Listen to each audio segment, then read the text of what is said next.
Amém, meus irmãos?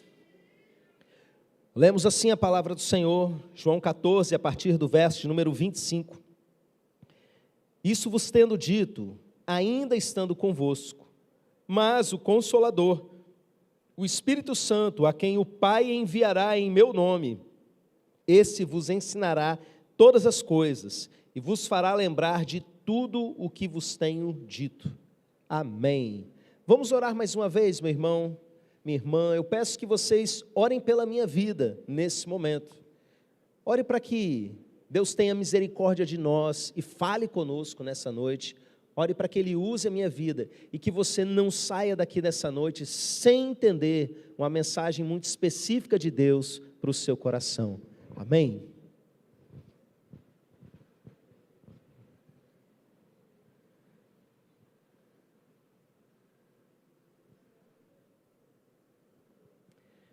Pai, eu estou aqui me submetendo ao Senhor, meu Deus, que o Senhor faça comigo o que o Senhor bem entender.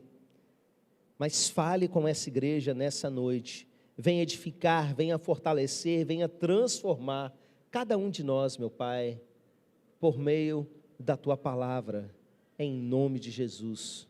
Amém, amém. Irmãos, essa mensagem que nós teremos agora, ela faz parte de uma série que está começando hoje. Hoje nós vamos falar sobre o Espírito Santo na vida da igreja. No domingo que vem nós vamos falar sobre o agir do Espírito Santo na nossa família, na casa da gente, nas decisões do dia a dia da nossa família.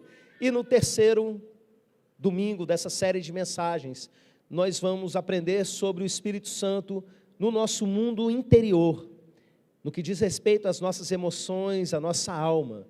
Então é uma série de mensagens sobre o Espírito Santo, e eu desafio você a aproveitar o máximo nesses 3 domingos e crescer em experiências com o Espírito Santo a partir disso.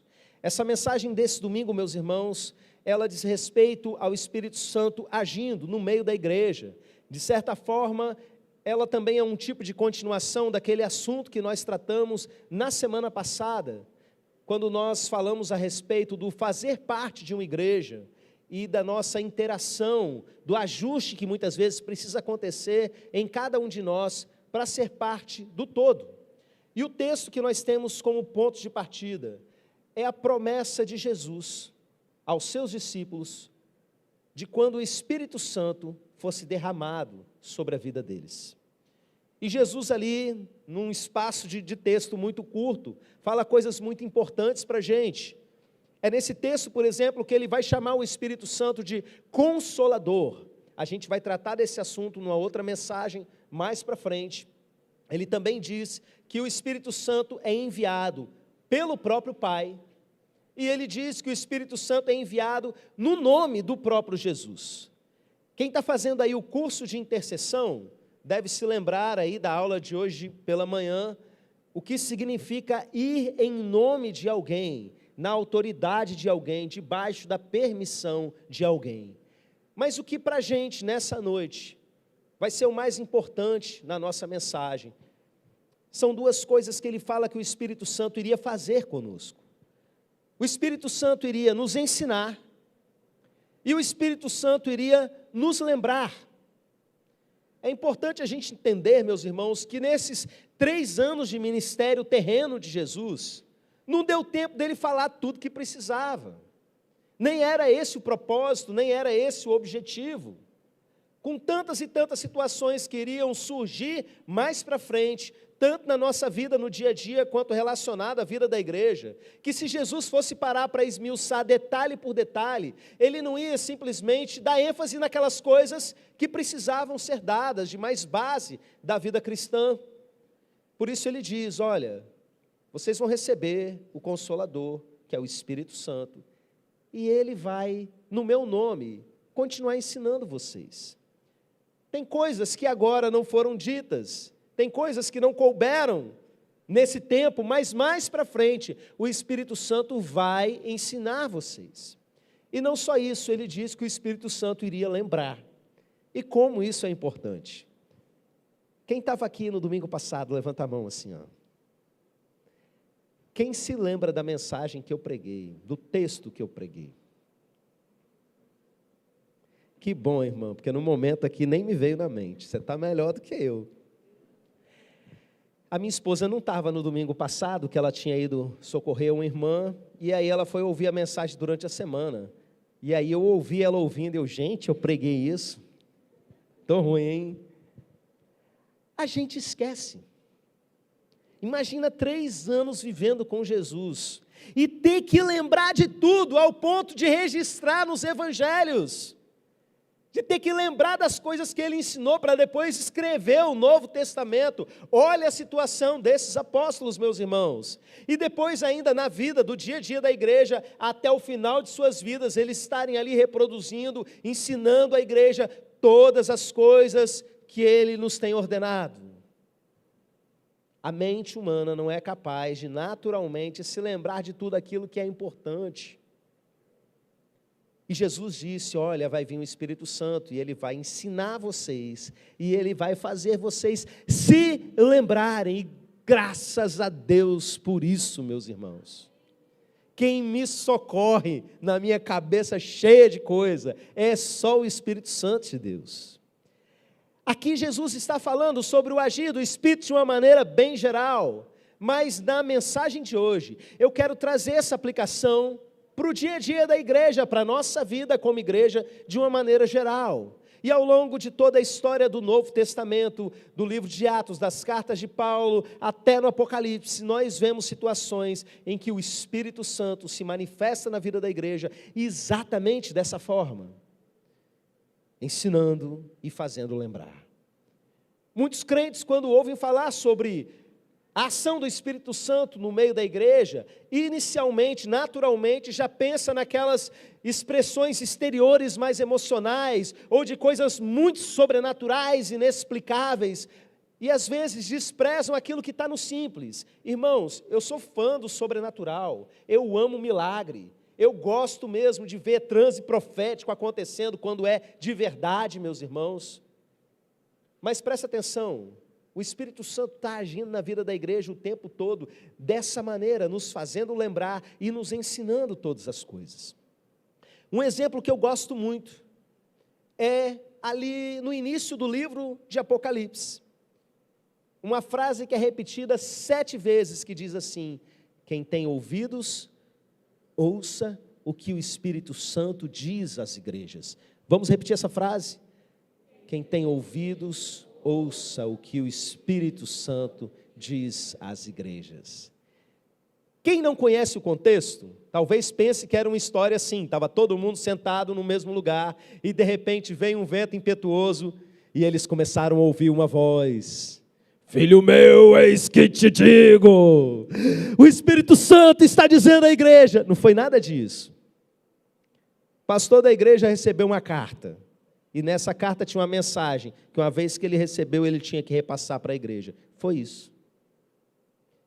O apóstolo João recebeu de Jesus uma visão, e nessa visão, Jesus falava para ele escrever carta para 7 igrejas.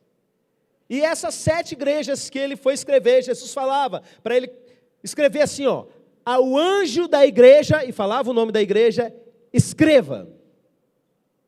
Por exemplo, ao anjo da igreja em Éfeso, escreva. Ao anjo da igreja em Esmirna, escreva. E aí tinha a mensagem, que parte da mensagem era para o anjo da igreja. Isso é muito claro no texto. Algumas pessoas não conseguem perceber aí essa sutileza, não é? Mas está claro no texto, porque parte da carta está no singular, está falando para uma pessoa. E de repente, em certos momentos da carta, começa a falar no plural, está falando para o restante da igreja. A carta é para a igreja. O anjo da igreja recebe, a palavra anjo significa mensageiro. Aquela pessoa que é o responsável principal por transmitir a mensagem de Deus para a igreja, o mensageiro da igreja, que hoje a gente chama popularmente de pastor. Então presta atenção, o pastor recebeu a mensagem para a igreja, é para ele e é para a igreja, lógico, porque o pastor é parte da igreja, então é para a igreja. E aí o que acontece?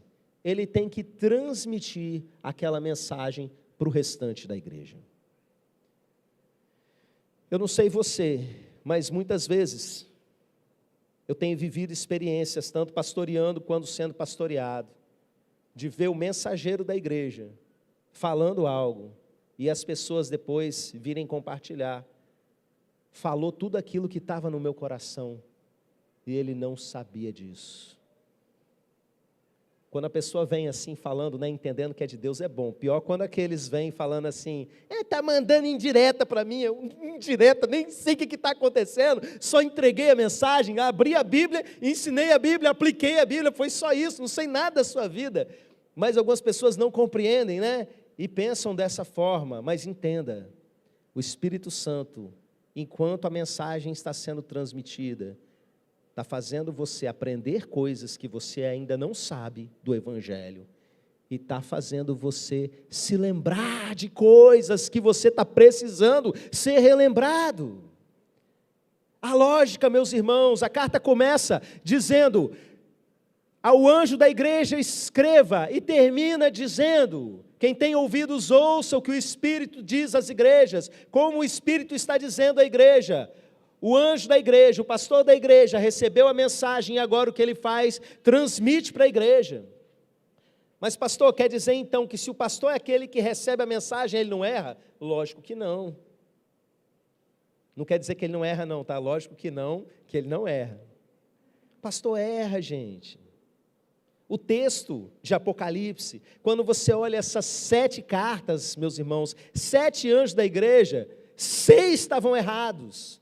6 estavam precisando de puxão de orelha, de uma sacudida do Espírito Santo. Então sim, pastores estão sujeitos a erros, porque eles são pessoas.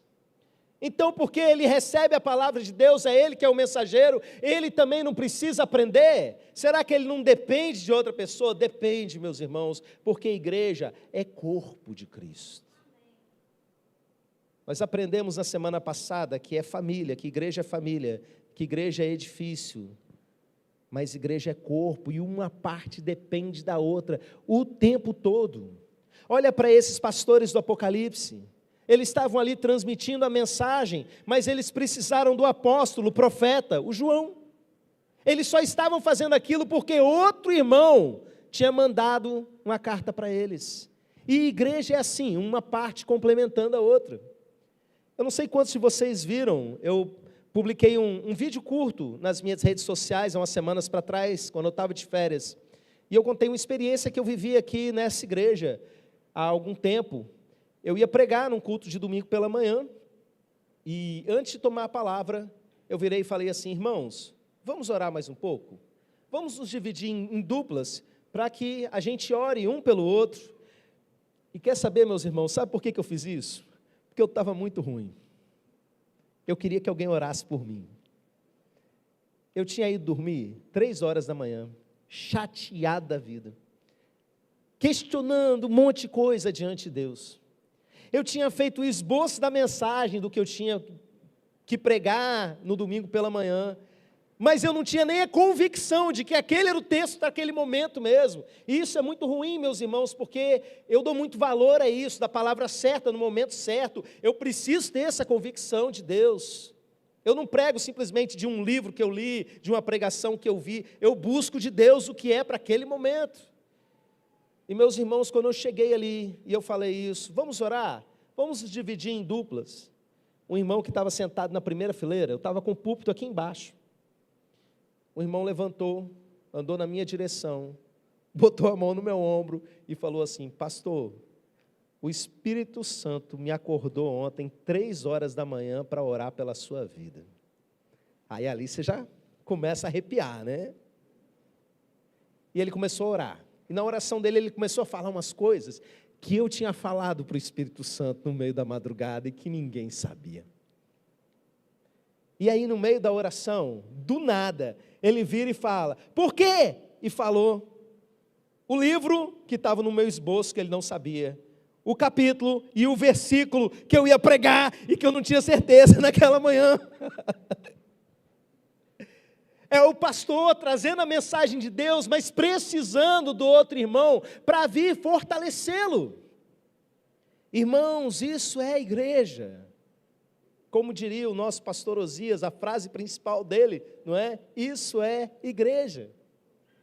E eu estou aqui dando um exemplo daquilo que eu estou bastante acostumado a fazer, que é a pregação da palavra, mas isso se aplica a todos os dons do Espírito Santo no meio da igreja de Jesus.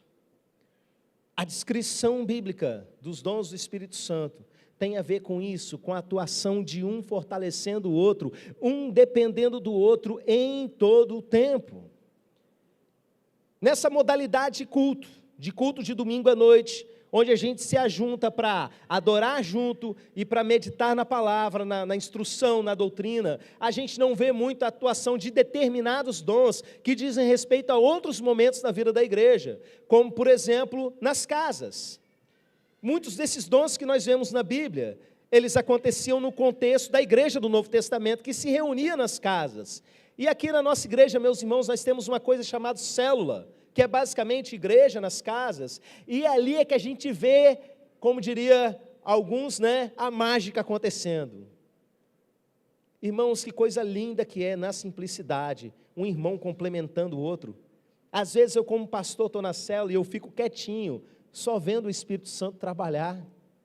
Chega um irmão e abre o coração, e chora. Estou falando de célula de homens, né, casados, que foi a que eu mais trabalhei ao longo dos anos, e está ali só marmanjo, sabe, barbudo, e de repente um chega, abre o coração, conta o que está acontecendo, e chora. Aí de repente um irmão vai lá e abre a boca, um irmão movido na misericórdia, não é? Irmão Dutra, por exemplo, quantas vezes, né, Dutra? Não, que isso, varão, não fica assim não. Vamos cá, nós somos ombro na vida um do outro, meu irmão. E já começa ali a exercer o dom de misericórdia, de compaixão, e já começa a fortalecer. Aí vem outro, começa a orar e dá uma palavra, não é? No meio da oração, vem lá o irmão Martinho, tira uma palavra de sabedoria. Não era assim, Dutra? Que acontecia? De repente o irmão Fernando, espera aí que eu vou orar por cura. Aonde que está doendo? E resolve o problema, e as coisas vão acontecendo assim, uma parte complementando a outra. Irmãos, é lindo demais ver o agir de Deus, e a gente fica ali, olhando daquele jeito. Não é o momento do pregador, é o momento dos outros dons acontecerem, mas é o mesmo Espírito que está no pregador, agindo na vida de cada um. Igreja é uma coisa linda, meus irmãos. E uma igreja cheia do Espírito Santo é uma coisa tremenda. Eu dei o exemplo para vocês na semana passada sobre o próprio momento do culto. Como que de repente, a pessoa que está aqui ministrando louvor, do nada solta um verso da Bíblia, lê um versículo da Bíblia, que vai ser usado na mensagem depois e ele nem sabia. E de repente, quando acaba a mensagem, vem alguém e fala, vem um irmão da célula lá e fala, olha, é o mesmo assunto que a gente tratou, pastor, na célula nessa semana. Vem as meninas da dança, né, e falam, pastor, foi o mesmo assunto da devocional da dança dessa semana. Ah, meus irmãos, uma confluência de objetivos, de assuntos, não planejada por nós, totalmente não planejada por nós, que é o Espírito Santo de Deus agindo, ensinando e fazendo lembrar na simplicidade, no dia a dia da igreja. Eu disse para vocês que uma das representações da igreja no Novo Testamento é um corpo.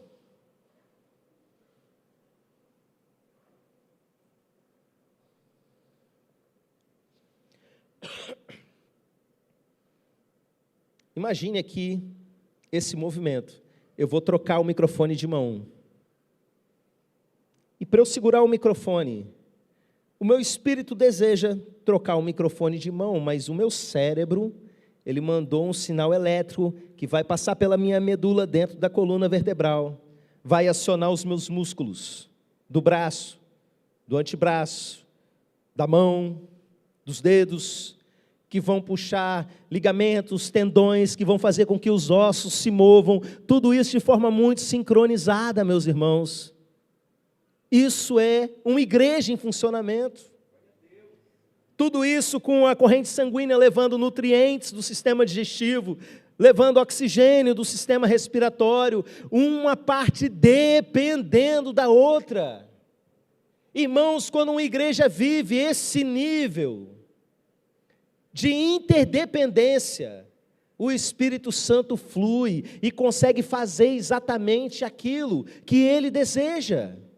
E como eu disse para vocês, isso é maravilhoso, isso é igreja. Mas deixa eu fazer uma pergunta inconveniente e desagradável para você que está sorrindo e se lembrando de vários momentos que viveu isso.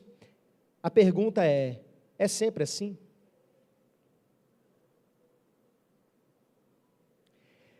Tem sido assim na sua vida? É claro, quem tem estado desconectado completamente da igreja, tem sido visitante na igreja, desigrejado, eu sei, né? Talvez tenha vivido isso em algum momento, mas eu pergunto agora a você que está inserido na vida da igreja, você tem visto isso acontecer na sua vida, no seu entorno, na vida da igreja? Eu quero convidar você a abrir a sua Bíblia em outro texto, Efésios 4, a partir do verso 1.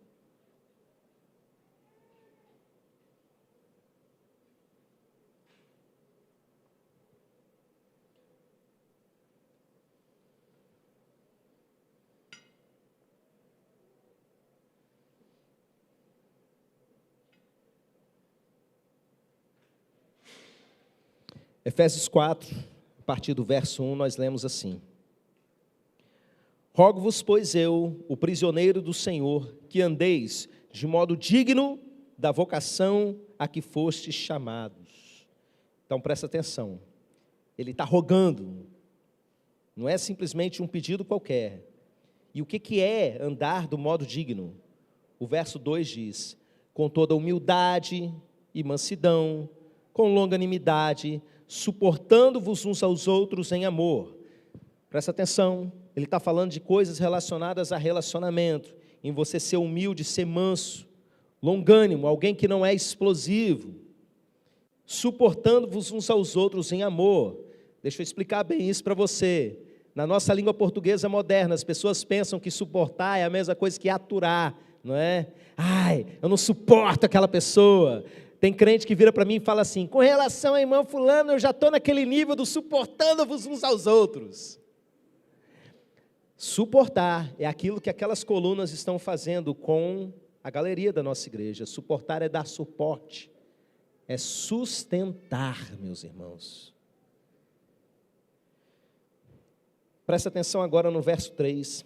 Esforçando-vos diligentemente por preservar a unidade do Espírito no vínculo da paz. Há somente um corpo e um Espírito, como também fostes chamados numa só esperança da vossa vocação. Há um só Senhor, uma só fé, um só batismo, e um só Deus e Pai de todos, o qual é sobre todos, age por meio de todos e está em todos. Aleluia! Algumas coisas importantes sobre esse texto. Ele foi escrito para uma igreja, não foi para um indivíduo, foi para a coletividade, para todos os irmãos. E está tratando de coisas do relacionamento entre as pessoas. Outra coisa,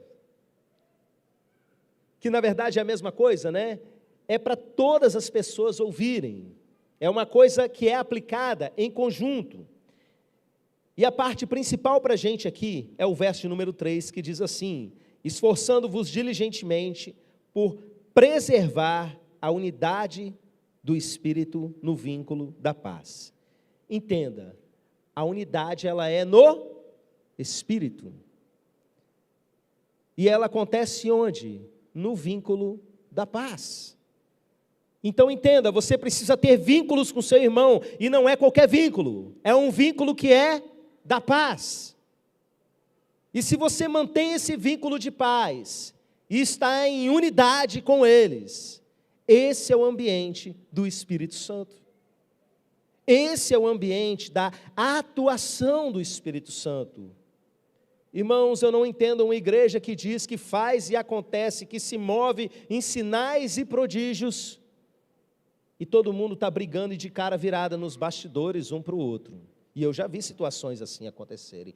Graças a Deus não é a nossa realidade, nós vivemos numa igreja muito saudável. mas nós já vimos coisas estranhas acontecerem ao longo do tempo. Irmãos, quanto mais unido os irmãos estão, quanto mais eles se esforçam, e se esforçam diligentemente, não é qualquer esforço, é um esforço para cima disso, é um esforço insistente, dedicado. Quanto mais isso acontece no meio de uma igreja, mais o Espírito Santo se manifesta. Esse é um dos muitos textos do Novo Testamento que vai falar a respeito dessa comunhão, como terreno para o agir do Espírito Santo de Deus. Mas às vezes o que acontece no meio de uma igreja é um corpo que funciona mais ou menos assim, na verdade não funciona. Vem o sinal elétrico para os músculos, mandado pelo cérebro, e de repente o braço vai, mas o antebraço não quer ir. E a mão queria ser do lado direito e não do esquerdo. E a esquerda queria ser pé.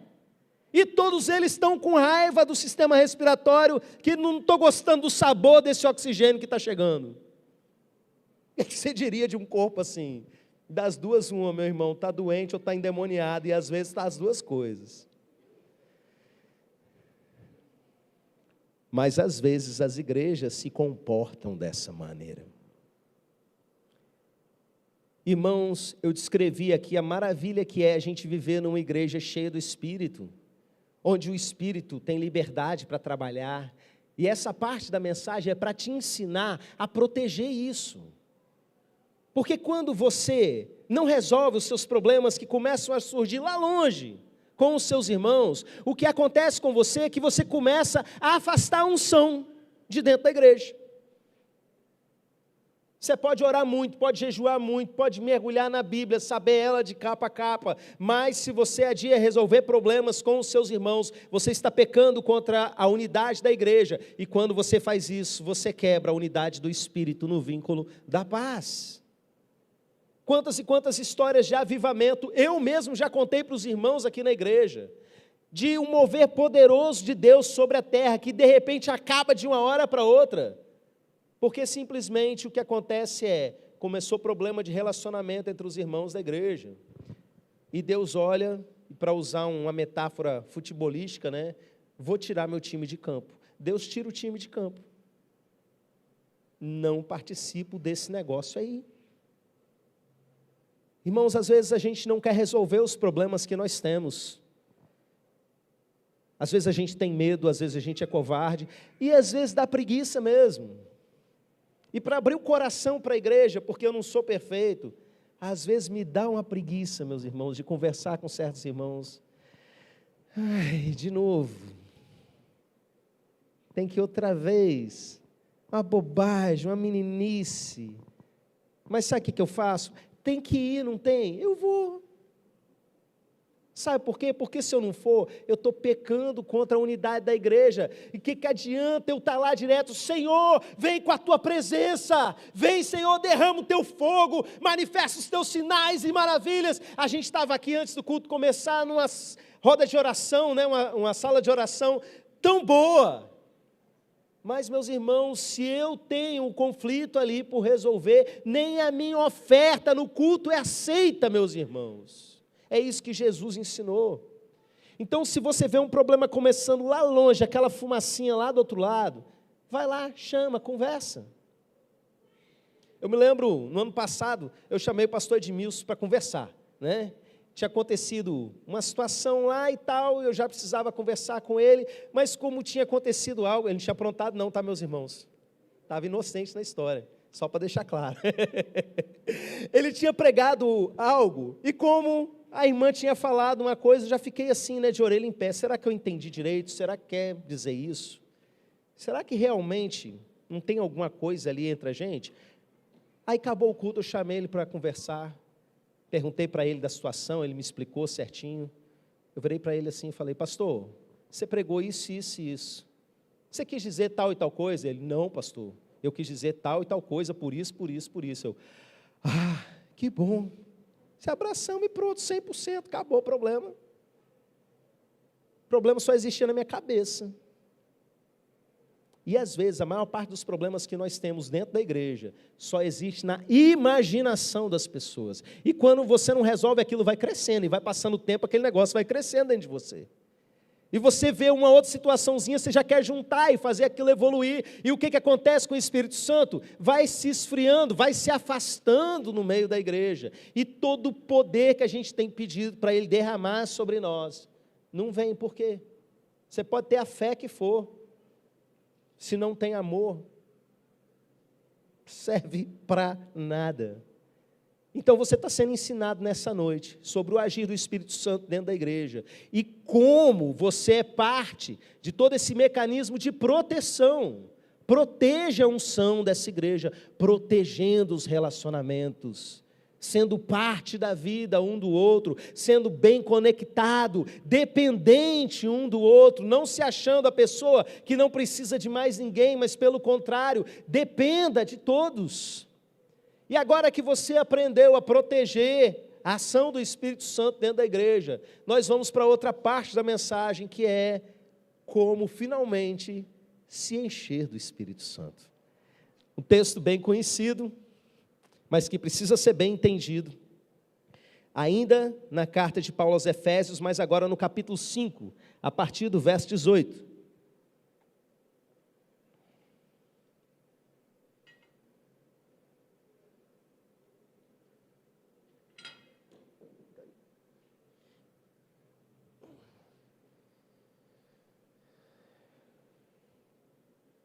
Efésios 5, a partir do verso 18, diz assim: E não vos embriagueis com vinho, no qual há dissolução, mas enchei-vos do Espírito, falando entre vós com salmos, entoando e louvando de coração ao Senhor, com hinos e cânticos espirituais, dando sempre graças por tudo a nosso Deus e Pai, em nome de nosso Senhor Jesus Cristo, sujeitando-vos uns aos outros no temor de Cristo.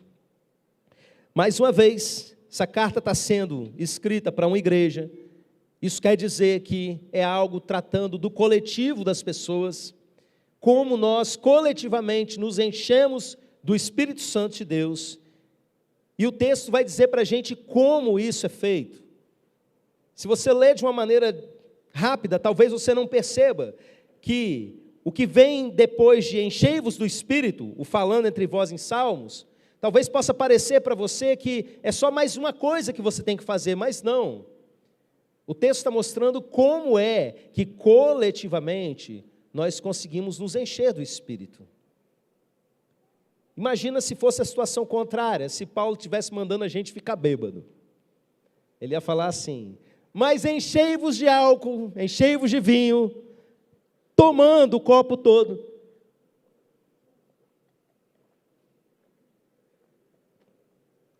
E depois, pegando a garrafa e virando ela toda. Ainda pingou em mim.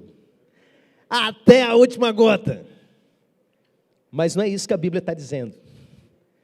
Ela está dizendo: não vos embriagueis com vinho, mas enchei-vos do Espírito. E como é que é o virando, né? Falando entre vós, ou seja, no meio da igreja, não é uma experiência solitária, não é você sozinho, vocês se enchem do Espírito assim, ó, no culto coletivo, todo mundo junto, falando entre vós em salmos e hinos e cânticos espirituais. Está falando da adoração coletiva da igreja, meus irmãos. Olha que coisa maravilhosa. Com ações de graças, você traz motivos de gratidão ao Senhor, e isso acaba fazendo com que o seu coração transborde em mais louvor, em mais adoração ainda. Então, no coletivo da igreja, para vocês se encherem mais ainda do Espírito Santo de Deus, você vai fazendo isso, você vai adorando, você vai fazendo ações de graça, agradecendo ao Senhor. E por último, Paulo fala ainda um negocinho, que é a cereja do bolo: sujeitando-vos uns aos outros no temor de Cristo. Vixe, de novo, para vocês serem cheios do Espírito Santo, precisa tratar no relacionamento. Não é sujeite o outro a você, não é torne o outro submisso a você, é seja você submisso ao seu irmão, é seja você sujeito a Ele. É isso que Paulo está falando. Quando isso acontecer com vocês, o Espírito Santo vai encher essa igreja. Basicamente é isso, meus irmãos. Como eu disse, ser parte de uma igreja cheia do Espírito Santo é algo maravilhoso. Proteja isso e aproveite cada momento para se encher desse Espírito. Nós vamos terminar essa mensagem da seguinte forma: a gente vai se colocar de pé e a gente vai ter um tempo de abraço, celebrando a nossa unidade. É uma forma de externar que nós somos um, que nós somos a mesma família. Você pode abraçar quem você não tem problema nenhum, mas se por um acaso, vai que tem lá no seu coração alguma coisinha que de repente deixa você meio afastado do seu irmão, você vai aproveitar esse momento, não para ter uma discussão, não para lavar roupa suja. Se for necessário em outro momento, faça isso, mas com o objetivo de ganhar o seu irmão, nunca de provar quem está certo. Mas você vai simplesmente declarar o seu amor, declarar o vínculo da paz, a unidade do Espírito que precisa ter entre vocês. E o que a gente vai fazer depois? A gente vai adorar. A gente vai ficar muito tempo adorando, não, mas o tempo que a gente adorar, a gente vai se lançar na presença do Senhor. Você pode se colocar de pé, Ministério de Louvor já vem vindo e vem abraçando no meio do caminho. Nós vamos cantar alguma música que nós já cantamos antes, não é? Para facilitar aí com relação às libras.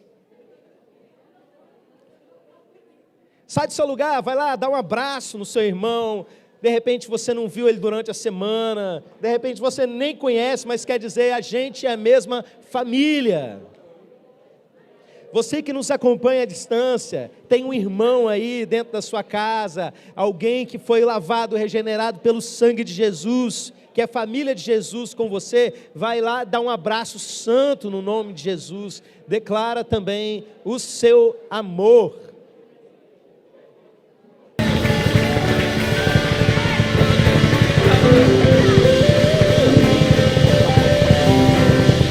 Aleluia!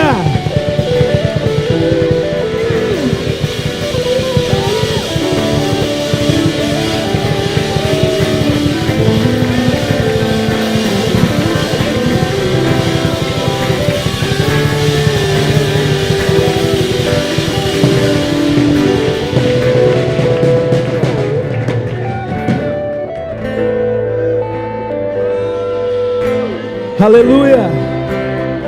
Vai retornando aí para o seu lugar, meu irmão. O ruim é que acaba, né?